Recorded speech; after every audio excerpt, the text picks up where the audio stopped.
Oh ternyata si darah tali pusatnya bayi ini nih kalau disimpan dengan baik dan benar, ternyata ini berpotensi bisa ngobatin penyakit-penyakit yang sulit disembuhkan loh. Kita kan nggak tahu nanti kalau kita udah tua atau anak-anak udah gede, ternyata ada penyakit yang mampir ya, amit-amit.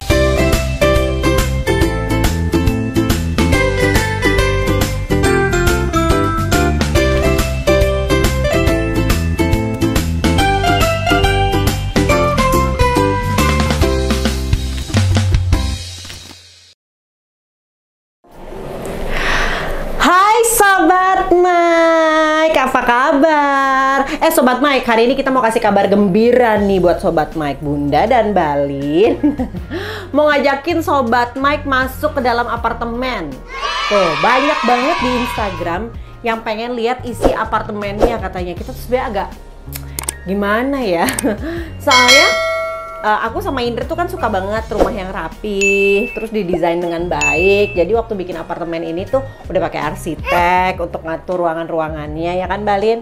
Terus interiornya juga ditata dengan oke. Tapi setelah ada Numa dan Balin, interior dari apartemen Bunda jadi amazing deh pokoknya. Mau lihat gak? Yuk kita masuk yuk. Ayo yuk, let's go. Ini dia apartemennya setelah ada Numa dan Balin. Beli-beli tuh. Ada yang lagi main beli-belian. Nah, tuh siapa yang datang? Raka Harsha datang tuh. Nih, Uma. Balin ikutan beli. Nih, ada di ruang tamu ada mainannya Numa, ada mainannya Balin. Pokoknya meriah deh ya. Kadang-kadang ada karpet di bawah buat Balin goler-goler. Meja minggir dulu, meja minggir. Nah, sini Balin di sini. Aku mau. Tuh, ya kan? Gimana Sobat Mike? Keren ya? Keren kan ruang tamunya? Ini ada mejanya Kakak Nala karena semenjak pandemi dia perlu tempat buat belajar. Jadilah nih ruang tamu ada mejanya ya kan? Terus semenjak Numa lahir baju-bajunya Numa nggak muat di lemari Bunda, akhirnya beli lemari mejeng juga di ruang tamu. Aduh udah kacau banget deh. Gimana nih Anda? Ya begitulah. Ya mudah-mudahan inilah dalam waktu dekat kita sulap tempat ini lebih gede. Hah? Alias gimana ceritanya? Nah itulah sebabnya Sobat Mike akhirnya ada satu properti kita yang nggak dipakai tadinya buat kantor kan ya. Tapi ternyata nggak jadi karena Indra udah bikin connecting tuh kayak office space gitu ya, coworking space ada di rumah kita yang satu lagi. Akhirnya ada satu properti kita yang nganggur. Nah ya udah akhirnya kita renovasi supaya kita bisa tempatin bareng-bareng karena di sana lumayan gede, kamarnya juga lumayan banyak. Kayaknya lebih proper untuk tinggal di rumah lagi, walaupun sebenarnya kita tuh seneng banget tinggal di apartemen. Soalnya kita kan nggak maintain halamannya ya Yanda. Iya. Kita di sini punya kolam renang, kita punya lapangan tenis, kita punya lapangan basket, kita punya playground. Udah gitu di bawah ada mall pula lagi.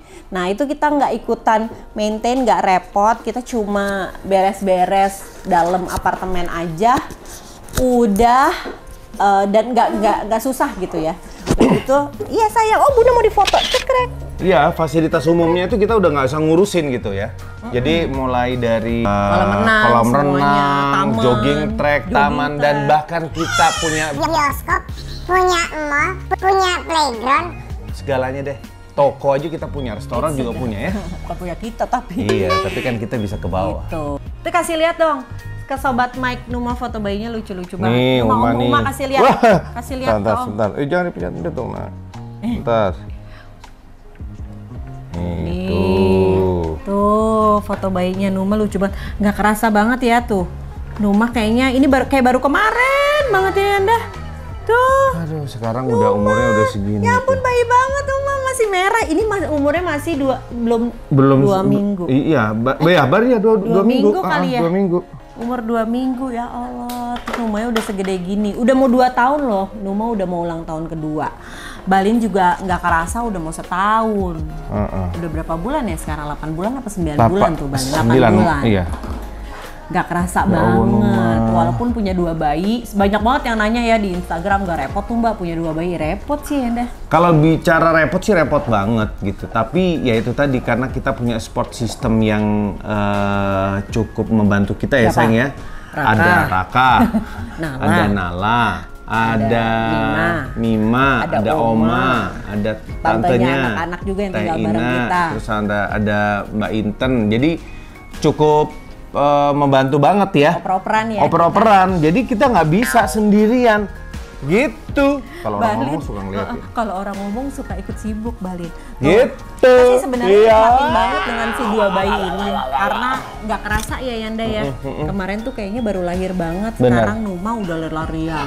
Loh, tuh udah bisa nyalain iPad sendiri. Terus Numa udah lari-larian. Kenapa sih kalau Ini Yanda ngomong udah didengerin sebentar kenapa? lagi. Kalau tuh apalagi yang ini nih, coba liatin. Kalau Yandanya ngomong, selalu dia melihat mukanya, coba liatin. Apa? Kalau seandainya Yanda ngomong terus kamu liatin kayak gini, orang jadi nggak dengerin Yanda, malah liatin kamu. Ngerti nggak sih? Hah? Coba, gimana caranya ngomong supaya orang konsen dengerin Yanda ngomong? Hah? Kalau kamu yang liatin Yanda kayak gitu, orang pada ngeliatinnya ke kamu. Ya gitu deh, meriah kan. Pokoknya rumah ini nggak pernah sepi, rame terus. Ada lagu anak, ada wah segala macam tuh. Ada yang teriak-teriak, ada yang nangis. Tuh. Ada yang masak. Kakak, sini kakak. Kakak tuh ada yang sekolah, ada yang masak. Pokoknya meriah banget. Iya. Tuh, kakak, sini kakak. Kakaknya dipaksa main, mau sekolah. Nggak kerasa kayak sekarang ya, Numa udah gede. Tadinya tuh masih bayi juga kayak kemarin. Aku jadi keinget ya Balin ya. Jadi waktu ngelahirin Numa itu Balin, seru banget deh pokoknya. Waktu lahiran Numa. Waktu lahiran Numa kamu inget nggak sih ya Allah? Ingat banget lah, aku cuman bisa menanti di depan pintu kamar operasi gitu ya. Jadi dari 3 anakku itu, tiga-tiganya aku tuh nemenin Mona di dalam gitu. Maksudnya nemenin pada saat persalinan. Nah, cuman Numa aja yang enggak. Iya, soalnya waktu itu pandeminya baru, kita belum tahu ini penyakit apa si COVID ini. Terus tesnya juga kayaknya belum memadai. Jadi setiap menit tuh berubah. Tiba-tiba boleh ditemenin suami, tiba-tiba nggak boleh ditemenin suami, tiba-tiba anak-anak boleh jenguk, tiba-tiba enggak. Wah, pokoknya kondisinya nggak kacau banget Chaos deh gitu lah, ya, pokoknya. chaos banget. Cuma alhamdulillah semuanya berjalan lancar ya. Iya. Dan alhamdulillah satu, aku seneng banget. Apa tuh? Aku inget, nah ini nih, padahal di tengah kekeosan kita waktu itu ya, aku untungnya inget untuk nyimpen darah tali pusatnya Numa. Nah ini tips nih Oh, buat iya, ibu-ibu yang mau melahirkan, benar, yang benar. lagi hamil atau yang pengen Merencanakan, hamil, yang merencanakan hamil. kehamilan. Itu kan biasanya direncanain tuh baju Iya. lah, ya, diapersnya jangan lupa dibawa dan lain sebagainya. Nah kalau tips dari aku jangan lupa simpen darah tali pusat Yanda. Benar. Apalagi kondisi seperti sekarang ya, kondisi yang virus, penyakit Iya. yang bermutasi, aduh yang ini serem-serem nih, lah. ini belum tentu tahu nih soalnya Benar, sobat main di benar, rumah benar. bahwa ternyata si darah tali pusatnya bayi ini nih kalau disimpan dengan baik dan benar, ternyata ini berpotensi bisa ngobatin penyakit-penyakit yang sulit disembuhkan loh. Kita kan nggak tahu nanti kalau kita udah tua atau anak-anak udah gede, ternyata ada penyakit yang mampir ya amit-amit gitu ya, amit-amit. Tapi kan kita kan nggak tahu ya. Iya. Ini kayak punya harta karun gitu yang Oke. bisa nyembuhin penyakit-penyakit yang susah disembuhin ini gitu. Nah, terus kan orang zaman dulu kan udah ngelakuin, Seng. Kan aku masih ada tuh disimpan sama ibu darah itu sisa dari pusar itu tali pusatnya. Tali pusatnya itu dipotong Jadul terus banget sih Yanda. disimpan di kotak. Ada Nala sama Raka Si juga tali pusatnya dikeringin terus disimpan di simpen. Iya, lemari. itu bisa. Gak bisa. Ini tuh dari darah tali pusat ini baru bisa ngobatin kita nanti kalau dia tetap hidup katanya gitu. Jadi disimpannya di laboratorium yang canggih banget. Oh, itu kata orang tua kan suka di rendem kayak bikin teh gitu. Terus nanti diminum, bener nggak sih? Kayaknya itu mitos deh. Mitos ya? Mitos deh kayaknya ya. Terus Nggak nyimpennya kayak di gitu. mana? Nyimpennya Nah, emang ada di Indonesia? Ada. Nah zaman dulu itu kalau nyimpen darah tali pusat tuh mesti di luar negeri. Sekarang udah bisa di Indonesia. Oh. Makanya aku excited banget waktu itu kan langsung cari tahu infonya, jangan sampai ketinggalan karena ini tuh momen sekali seumur hidup banget. Jadi pas ngelahirin ini baru langsung harus diambil si darah tali pusatnya karena darah tali pusatnya itu harus tetap hidup harus tetap apa namanya dijaga kehigienisannya segala macam, disimpan di laboratorium. Entar nih 10-20 tahun lagi misalnya kita perlu kita pakai nggak rusak. Oh, gitu. nggak disimpan di lemari bawah baju gitu nggak ya? Enggak lah, masa disimpan di bawah baju? Tapi emang bener ya, dulu ya orang-orang tua zaman disimpan dulu di bawah gitu. baju, itu ada bakteri. Ada kutu. Ada kotoran, kelewatan di kecoa, kita nggak tahu. Gimana sih? Oh iya bener juga. Sayang, aku tuh sebenarnya udah lama diajakin lihat-lihat laboratoriumnya. Mau hari ini aja nggak? Mau Supaya banget. kamu tahu nyimpennya banget, gimana, mau bukan banget. di dalam lemari. Iya, aku penasaran gini. Dalam Ini kan sebenarnya tali pusat ini kan katanya obat dewa istilahnya ya. Bisa Darah tali menyembuhkan pusat. ya, si darah tali pusat ini kan itu nanti obat kita dewa nih tanya-tanya gitu. ya, itu Terus sebenarnya bisa kok nyembuhin obat apa dewa aja? penyimpanannya di bawah baju, di lemari gitu Bingung kan? ya kan, Nah Bu? aku bingung gitu loh. Enggak, ini di laboratorium yang canggih banget. Oh, Udah oke. gitu, dari tahun ke tahun seiring dengan canggihnya teknologi, penyakit-penyakit yang bisa disembuhin tuh makin banyak katanya Yanda. Wah, canggih banget deh. Kalau ngomong sama teman-teman nih dari Prostem ya, Prodia Stem Cell, ini pokoknya nggak habis-habis karena banyak banget kabar gembira, banyak penyakit yang bisa disembuhin. Kita mending lihat labnya yuk. Yuk, Udah mau, lama aku diajakin tapi belum kesana-sana karena repot sama bayi-bayi. Mau banget. Yuk. Kesana sekarang Yuk. aja. Yuk, kita kesana sekarang mumpung ada Sobat Mike ya. Siap, Ikut oke? ya Sobat Mike ya. Kita Yuk. meluncur sekarang. Let's go. Yuk, ayo kita pergi. Ayo. Ayo.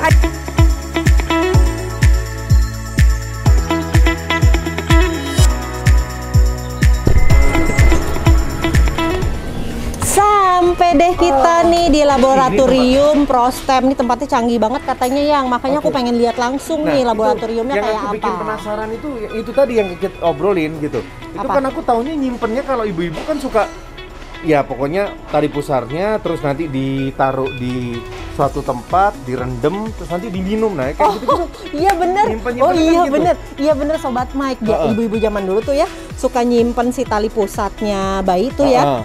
Terus kan dikeringin biasanya Bener, yang bener. biar nggak amis tuh dikeringin. Terus ditaruh di kain, gitu, disimpan di lemari. Di kasa dulu terus Iya. taruh di bawah Kain. baju. Terus ya bener. Terus katanya sih kalau direndam di air nanti airnya diminum bisa buat ngobatin. Tapi ternyata waktu itu aku ngobrol-ngobrol nggak sesederhana itu. Kayaknya ngomong mesti ahlinya deh. Iya, kita kesini nanti ketemu sama siapa? Aku udah janjian sama Bu Cynthia nih ya. Yuk kita Oh. langsung masuk aja yuk. Oke. Nih ya Sobat Mike. Selamat siang Ibu Cynthia. Halo Ibu. Terus terang aku dari tadi tuh bingung. Aku tanya-tanya sama Mona, ini aku mau diajak kemana gitu kan? Aku juga bingung jelasinnya Bu, Iya. karena aduh jelimet ya di kepala ya. Kalau ngobrol sama Bu Cynthia soalnya lebih enak, aku udah dijelasin. Cuma nyeritainnya lagi bingung Bu. Jadi ini kan labnya Prostem Bu, kenapa sih si tali pusat ini, darah tali pusat ini mesti pakai disimpan di lab segala? Soalnya kalau ibu-ibu zaman dulu katanya Indra simpennya di lemari. Benar. Dulu memang kayak gitu. Iya kan? Kalau tali pusat, tempatnya kalau sakit disimpan, terus kering kan, kalau disimpan, terus kemudian dicelupin ke air, diseduh kayak teh. Iya, benar. diminum. Benar. Nah, itu yang saya tahu gitu. Atau Itu eranya udah memang- jauhan ya? Itu sebetulnya bukan itu untuk sel-sel. Makanya itu. Beda lagi ya Bu? Beda lagi. Oh beda lagi, yang ini canggih banget loh Sobat Mike. Beneran deh canggih banget. Yuk kita lihat kecanggihannya boleh ya Bu ya? Oke, ceritain ya nanti ya. Boleh dong Bu, Yuk, penasaran kita lihat banget. yuk. Lemarinya segede apa, sedingin apa? Agak gampang. Oke. Let's go.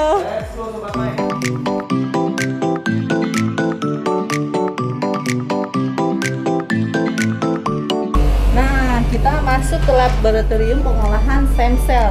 Tapi laboratorium ini harus dijaga kebersihannya. Iya. Dan kita harus menggunakan sepatu yang disediakan di sini. Oke, siap Bu. Kita Boleh ganti dulu ya. Ganti dulu ya. Oke. Nah, tadi kan sepatunya udah diganti dengan sepatu lab. Iya. Sekarang kita pakai baju.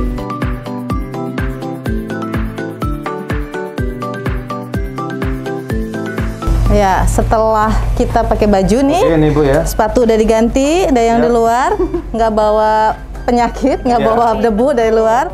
Ya kita balik Siap, masuk masuk. ya. Baru kita Aku siap. seneng banget loh. Aku kan dulu cita-citanya mau jadi dokter nih Bu. Oh, iya. Baru dikawinin Bu sama dia. Aduh. Jadi kayaknya nih Nggak Merasa apa-apa. cita-cita tercapai gitu loh. Iya. Nanti anaknya lah jadi dokter. Amin. Aduh, ya si bungsu kan bisa di Iya sini. betul. Iya. Kita udah pakai baju dokter ya sekarang ya. Seperti ini, seperti melewati ini. Kenapa? Supaya debu yang di bawah nggak terbawa ke sini. Sampai gitu ya, Bu. Begitu, ya. Nah, jadi ini jalan memang nanti yang bawa sampel tadi bayinya Mbak Mona, sampel dibawa ke sini, dibawa ke sini. Di satu namanya passbox. Passbox itu mau menuju ke laboratorium. Nggak sembarang nih, ada kasih sampel ke situ. Oke. Kenapa? Di sini kita pada saat kita buka, let's say ini kita mau masukin barang, kemudian tutup, dengar. Oh. Ini apa yang dilakukan? Apa itu? Dia menyedot kalau ada debu, ada apa yang Kayak ada. vakumnya ya? Iya, di sini ada filter. Tekanan dalam lebih besar daripada di sini. Oke. Jadi ada debu di sini, nggak ke sana, ke sini. Jadi aturannya luar biasa, ya. Pusing kan? Aduh, saya tuh. tidak membuat pusing, tapi Iya. inilah kenyataan laboratorium pengolahan yang sesungguhnya. Cerah nih, oh Iya. gitu. Gitu ya. Jadi Oke. saya tali pusar anak saya merasa aman. Aman. Simpan di tempat yang tepat. Nah, itu yang penting. Yang penting itu ya. Iya, Bu. Oke. Nah, ini prosesnya nih di sini. Ini namanya proses di laboratorium yang kita sudah mendapatkan sertifikasi dari BPOM. Oke. Oh. Baru ada 2 di Indonesia. Di Yaitu Indonesia ada yang 2. untuk laboratorium, skala laboratorium yang mendapatkan sertifikasi untuk pengolahan stem cell. Oh. Gitu. Nah, ini kita bicara pengolahan stem cell darah tali pusat ya. Benar, Bu, benar. aku mau nanya nih ya, sebenarnya sejarahnya nih, kok bisa ditemukan nih kalau ternyata si darah tali pusatnya bayi ini ternyata mengandung stem cell yang bisa mengobati penyakit degeneratif. Canggih banget itu. Itu aja aku ngomongnya susah sebenarnya ya, tapi kok bisa ada penemuan seperti ini, sejarahnya gimana sih, Bu? Jadi sebetulnya tuh ada 2 hal yang jadi sejarah ini. Ini yang kita bicarakan darah. Darah itu memang sekitar tahun 54-an sudah ada tuh transplant dari sumsum tulang ke ini. Nah, darah itu ya. Darah kok bisa memperbaiki pasien yang terkena penyakit cancer, dikasihkan dari sibling atau saudaranya, kok bisa jadi sembuh gitu ya, teratasi. Awalnya begitu dulu, itu darah. Buat Sobat Mike, apa yang kita Nanti bicarakan? Sobat bisa tanya di kolom komen iya, ya. Setelah ini benar. kita mau kemana lagi nih, Bu? Nah, jadi udah tahu kan, setelah diproses ke sini, kemudian udah selesai, nanti dia keluar lewat passbox yang berbeda lagi. Ada box Sama lagi. boxnya itu nanti dia masuk ke sini, yang dari proses dibawa ke sini, kemudian ini udah di wrapping. Jadi artinya wrappingnya nggak satu, tapi bisa wrapping 2 kali karena menghindari kalau langsung kontak kepada sampelnya atau produknya yang sudah kita olah tadi, si stem cell-nya lah ya. Jadi setelah itu nanti kita bawalah ke sini, bawa ke tempat penyimpanan ke sana. Tempat penyimpanan stem cell, ya. Nah, soalnya, iya. Ini nggak kena uapnya aja kita berbahaya. Ini isinya ada berapa? Ini tangki ini bisa ribuan ini isinya. ribuan ya? Ribuan. Ya, jadi Suhunya 191. tuh 191 Iya. temperaturnya. iya. Ini saya perlihatkan ya. Ini mungkin Mbak Nana pakai bajunya lengkap, nggak bisa sembarangan karena ini uapnya aja bisa membuat ini suhunya jadi minus sekian. Ya. Itu kenapa sih, Bu? Kita tuh penting banget nih untuk menyimpan darah tali pusat. Ya, penting itu tadi karena momennya adalah cuma pada saat melahirkan saja. benar juga Ya. Karena tali pusat itu ada itu stem cell yang potensinya masih baik, masih muda, jelas, potensinya masih dan banyak jumlahnya di darah tali pusat. Kesempatannya cuma memang melahirkan itu. Juga sih kesempatan untuk Iya. mengambil darah tali pusat tuh memang momennya di saat melahirkan Bukan itu. itu. Dan lah harus langsung ya, Bu ya. Iya, Nggak karena bisa ditunggu oh, lama. nggak bisa. Aduh, udah melahirkan bayinya diambil. Bu, mau diambil darah tali nggak bisa. Nah, itu buat para ibu yang sekarang lagi hamil, buruan tuh. Persiapkan. Persiapkan. Kehamilan berarti. Iya. Proses Siapin. ini sudah kita lihat kan bagaimana proses penyimpanannya juga gitu. steril banget lah, laboratoriumnya juga luar biasa Iya. steril. Dan yang pasti kegunaannya yang luar Iya, biasa. betul, luar biasa. Iya, itu. Di laboratorium ini karena kita mengikuti standarnya internasional, jadi si darahnya Mbak Mona sendiri sama darah serumnya ya, serumnya Mbak Mona kan diambil darah tuh, mau periksa virusnya negatif atau positif, diambillah serumnya. Bayinya juga sama, darahnya stem cell-nya disimpan, tapi serumnya kita simpan di sini, di minus ada lagi, kita simpan di minusnya 20 dan 80. Minus 80. Kenapa? Beda lagi kalau untuk serum. Bingung ya? Iya. Itu selnya, ini serum. Ini darahnya. Ini serumnya. Serumnya. Serum. Serumnya masih beda, Bu? beda karena ada minus 20, minus 10, minus 80. Kita simpan kenapa? Di persyaratan itu karena amit-amit ya, bayinya udah besar. Kemudian mau pakai, mau dicek lagi karena teknologi terbaru ada yang harus diperiksakan lagi. Terlambat, gak ngerti nih dulu Mbak Mona itu dulu ada ini nggak penyakit apa atau riwayatnya dan lain-lain kurang misalnya, kita bisa ambilkan. Jadi si serumnya itu akan kita simpankan selama si darah tali pusat tadi disimpan. Fungsinya untuk ngecek dulu gitu. Iya, di sini begitu. Tidak semuanya melakukan ini karena hanya biasanya hanya tali pusatnya, darah tali pusat kita menyimpankan juga serumnya. Nah, tuh prostem. Cakep banget. Ya. Apalagi nih kayak kalau kita tahu nih, Bu. Oke, ini bukan yang terutama juga. Yang terpentingnya adalah pada saat kita menyimpankan di situ, dicek dulu kualitasnya. Ada di laboratorium pengujian namanya di atas. Boleh? Silakan. Yuk kita lihat ya. Yuk. Come on guys.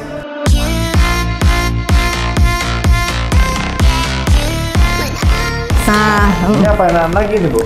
nah tadi kan udah memproses supaya dapat stem cell-nya.